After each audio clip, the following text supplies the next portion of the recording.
Let's head to Queen's Park next, where Premier Doug Ford is under fire again after doubling down on wanting like-minded judges in the court system. Jason Gaidola joins us live tonight in studio with more on this. Good evening, Jason. Yeah, good evening, Taz. By no surprise, another heated debate inside the legislature. This time the opposition fired back, saying that this isn't, quote, the United States where politicians get to stack the courts. It was just last Friday when the Premier defended his government's appointments of 2 former staffers to a committee that helps select provincial judges, adding that the PCs were elected to get people in who think just like them and for appointments. Ford says that judges and justices of the peace are too lenient on criminals and are letting people out on bail too frequently.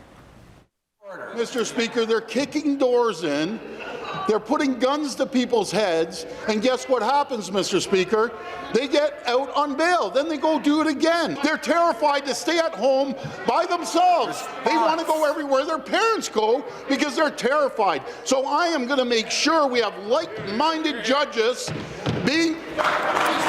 Certainly will not take lessons from this Premier on law and order, and I think it's very chilling that today we are seeing that this government and this Premier are digging in on the politicization and partisanship in our judiciary. It's just un-Canadian to suggest, like, well, I want to stack this court. So the federal Liberals aren't doing that? What I know is what I've done here in Ontario, worked with a former Premier, worked in a government, and I know the basis on which judicial appointments were made. And the Canadian Civil Liberties Association also criticized the Tories today, saying that Ford showed a motivation that could alter the works of justice and the court system should remain nonpartisan instead. Taz.